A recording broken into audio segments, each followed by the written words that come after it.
Bonjour à tous, on se retrouve aujourd'hui sur ce fascicule numéro 66 et cette vidéo de règles et on débute tout de suite avec les tactiques de la semaine, avec deux tactiques, une pour la première pour la bande à Mollog.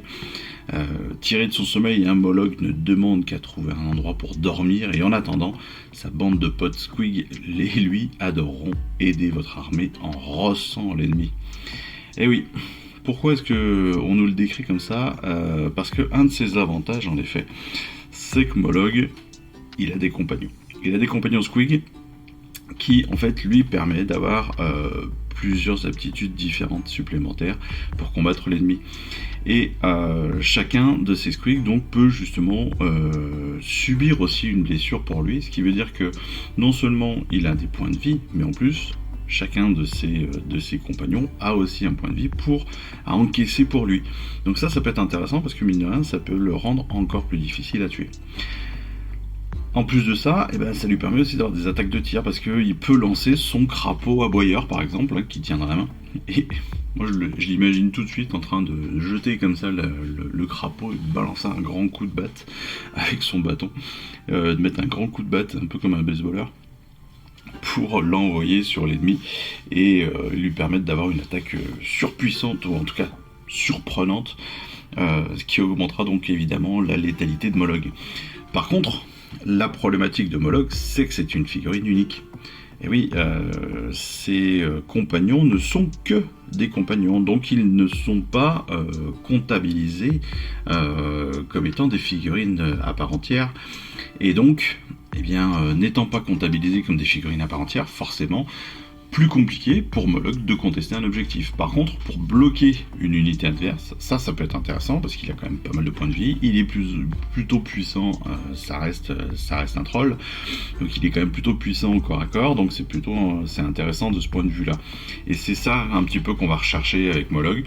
Pas forcément le contrôle, parce qu'encore une fois, ce n'est qu'une figurine et donc qu'une unité pour contrôler. Mais voilà, le fait qu'il ait des compagnons, ça peut permettre de bloquer un petit peu le tout, de bloquer un passage, de bloquer une unité, et de l'occuper pendant un petit moment, pendant qu'une autre de nos unités, potentiellement, bloque le passage, conteste un objectif. Voilà l'intérêt potentiellement de Mollog. On passe maintenant aux Gargants grand gousiers, qui sont des colosses qui arpentent les royaumes mortels à la recherche de remèdes à leur gueule de bois phénoménale. Oui, on le sait, ce sont des alcooliques notoires, ils sont recrutés avec la promesse de breuvages grottes. Ce sont des alliés redoutables et si leur odeur et leur bruit ne suffisent pas à effrayer l'ennemi, leur puissance dévastatrice le fera certainement. Et en effet, ils ont pas mal d'intérêt à combattre ces Gargants parce qu'en fait, ils ont des attaques spéciales assez intéressantes. En plus de leurs attaques normales, ils peuvent tenter de fourrer ses ennemis dans un sac, les retirant immédiatement du champ de bataille, quelles que soient leurs caractéristiques de sauvegarde. Donc ça c'est super cool, ils peuvent prendre un mec au hasard, ils le foutent dans le sac, c'est fini, il n'existe plus. Pareil, lorsqu'ils sont tués, ils peuvent être encore mortels, dans le sens où ils peuvent continuer, ils peuvent encore infliger quelques dégâts autour d'eux, et ça aussi c'est plutôt intéressant. Parce qu'ils vont pouvoir, en fait, en tombant, en trébuchant, ils vont pouvoir écraser des figurines alentour. Ça aussi, ça donne une petite dernière chance de gagner quelques points sur l'adversaire, et ça, c'est plutôt cool. Sans parler du fait que cette attaque existe aussi, entre guillemets, même quand il est vivant. Ou quand il est bourré, il peut tomber, et voilà. Par contre, c'est évidemment une cible intéressante pour votre adversaire, parce que c'est une grosse cible, c'est un gros personnage, il se voit tout de suite sur le champ de bataille, donc il va aussi occuper et attirer de nombreux tirs, en particulier de votre adversaire. Il va donc potentiellement subir des dégâts très rapidement, ce qui va diminuer aussi rapidement ses caractéristiques de blessure. Parce que clairement, quand vous avez des grosses figurines, quand vous avez des points d'intérêt comme ça de combat dans votre armée, forcément, ça va être à un moment ou à un autre, ça va être directement visé par votre adversaire. Donc, comment l'utiliser comme il faut ? Je dirais que la meilleure façon, c'est ce qu'ils nous disent, la meilleure façon de l'utiliser, c'est de le jeter directement dans la mêlée. Plus il va y être vite, et mieux il y sera. Parce que peut-être qu'il va éviter les tirs de projectiles, mais c'est surtout qu'il va pouvoir éliminer tout ce qui bouge, tout ce qui touche presque ses armes, ses pieds, ses jambes, ses bras en fait, parce qu'il va pouvoir tomber sur une figurine ennemie, il va pouvoir en choper une et la mettre dans son sac, il va pouvoir leur mettre des gros coups à travers la tête. Donc plus tôt il va être en mêlée, plus il sera intéressant votre Gargant.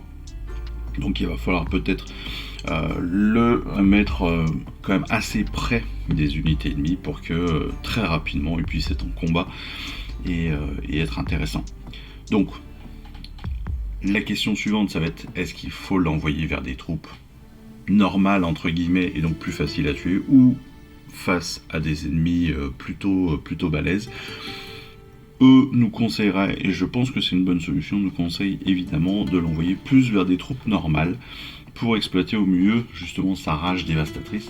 Autrement dit, plus on va l'envoyer vers des troupes, entre guillemets, nombreuses, plus il va pouvoir faire de dégâts, donc plus il sera potentiellement intéressant.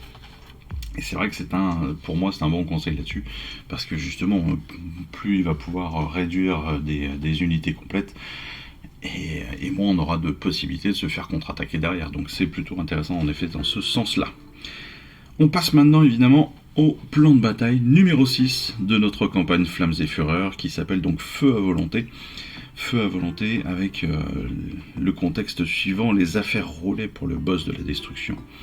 Il y avait bien eu quelques batailles difficiles et même quelques défaites, mais les gars étaient heureux et c'était le principal. Ce qui ne signifiait pas que les chefs se souciaient des sentiments des boys, loin de là. Mais du coup, ils obéissaient à peu près aux ordres et passaient moins de temps à se taper dessus au lieu de dérouiller l'ennemi. Le plus important était donc de maintenir les choses en l'état. Pas de grande victoire qui les priverait d'un adversaire digne de ce nom à combattre, pas de grande défaite non plus qui anéantirait leurs armées, juste de bonnes vieilles raclées. Aussi, lorsqu'un des chamans débarqua en piaillant et en baragouinant un plan insensé qui n'avait aucune chance de fonctionner, les boss furent tout ouïs. Le chaman expliqua dans la mesure de ses piètres moyens qu'il avait eu une vision. Dans celle-ci, le sol se fissurait et s'ouvrait avec fracas. Le feu jaillissait des entrailles de la terre et au milieu des flammes, des guerriers de l'armée de l'ordre scintillaient d'un éclat encore plus vif que la conflagration. Tandis qu'ils s'avançaient dans le brasier, leurs sorciers canalisaient l'énergie magique qui dansait dans la fournaise, ajoutant la puissance du royaume à la leur. Ce que les chefs de l'ordre devaient faire, continua le chaman, c'était aller là où les Kibri captaient la force du feu. Il fallait les vaincre et les manger tous pour s'approprier la puissance mystique. L'idée de dévorer leurs ennemis ne convainquit pas les boss plus que ça, même s'ils n'excluaient pas l'idée pour autant. Mais la perspective de la bagarre leur parut excellente. Ils mobilisèrent leur meute et se mirent en route vers le site décrit par le chaman. À leur grande surprise, ils trouvèrent l'endroit évoqué et décidèrent de s'engouffrer dans la profonde crevasse qui s'y était ouverte. L'air soufré et épais étouffait tellement les guerriers qu'ils faillirent faire demi-tour. Soudain, ils aperçurent des reflets d'or et tombèrent sur l'armée de l'ordre. Un cri retentit. « Chopez-les, les gars !» Allez, comme d'habitude,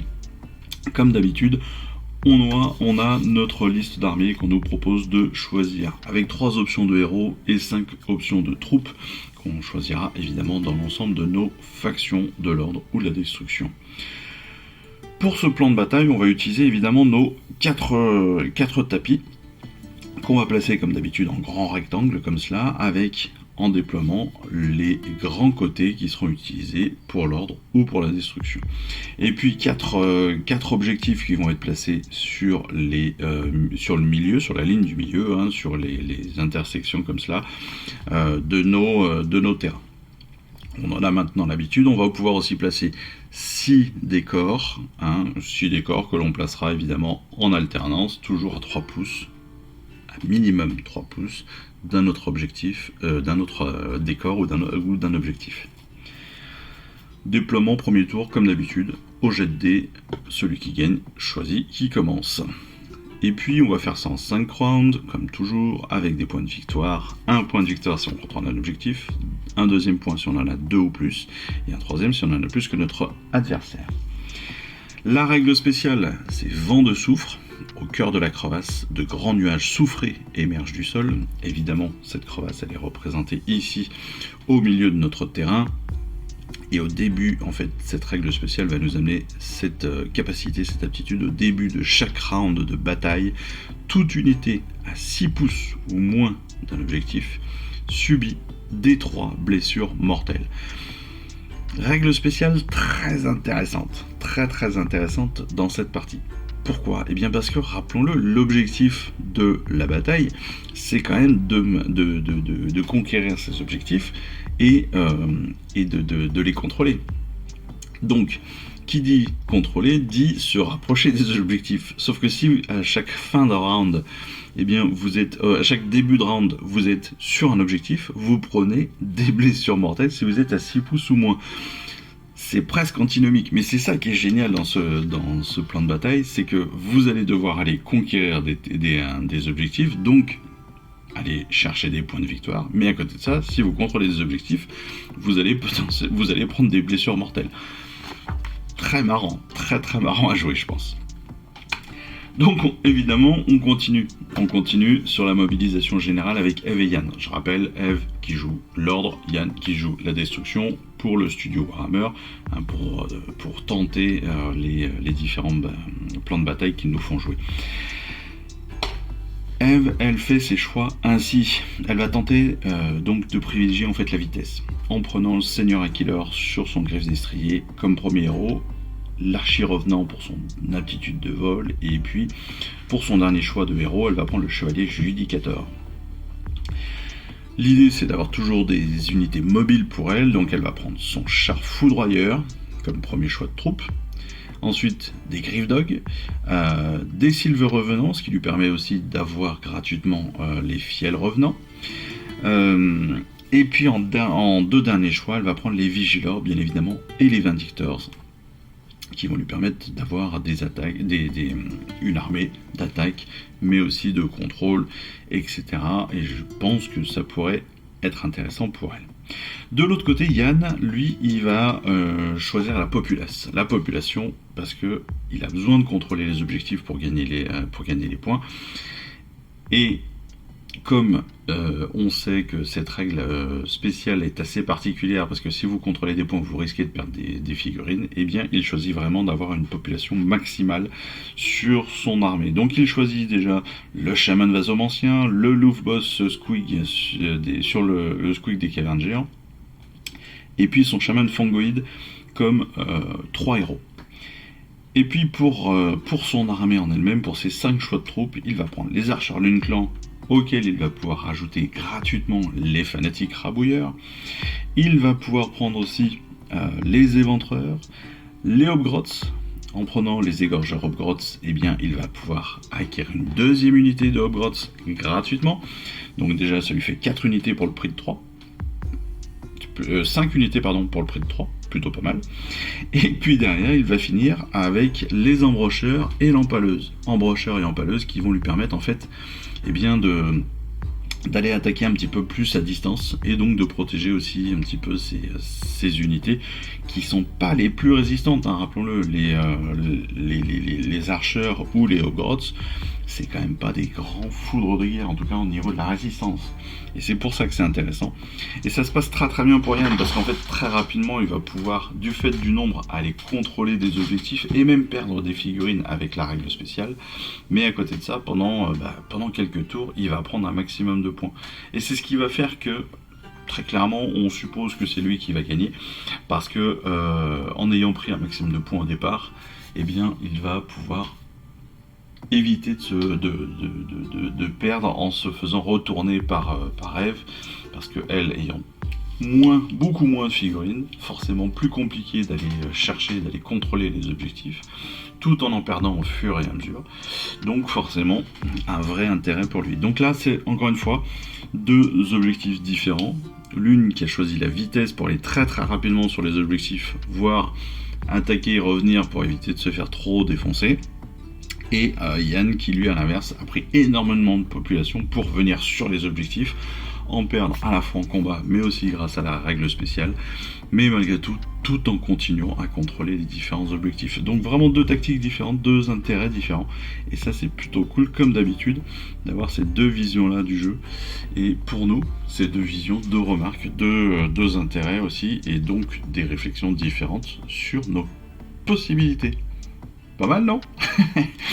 Et ben voilà, écoutez, on va s'arrêter là pour cette semaine. On se retrouve très très vite, évidemment, pour nos vidéos du fascicule 67, et donc le dernier du mois. En attendant ces vidéos-là, bah écoutez, moi je vous remercie encore de jouer avec moi sur cette aventure. Je vous remercie encore de tous vos commentaires super sympas, et puis de tous vos pouces, de vos abonnements. Honnêtement, jamais je n'aurais pu rêver ou espérer d'avoir autant de retours de votre part, et autant de retours positif de votre part, encore une fois, et ça c'est quand même le top du top. Donc merci. Et puis au-delà de ces merci, moi je vous souhaite à tous une excellente fin de semaine, et puis je vous dis à très très vite. Allez, je vous embrasse, ciao, bye bye. Je vous remercie d'avoir suivi cette vidéo. Si ça vous a plu, eh bien abonnez-vous, lâchez un petit like et un commentaire, et suivez-moi sur Instagram où je poste régulièrement des photos de mes dernières réalisations et dernières peintures. Et puis comme il est maintenant de tradition sur la chaîne, je vous souhaite une excellente fin de journée, et surtout, lisez bien, collectionnez bien, assemblez bien, peignez bien et jouez bien. Allez, je vous embrasse, et puis je vous dis à très vite. Allez, ciao, bye bye.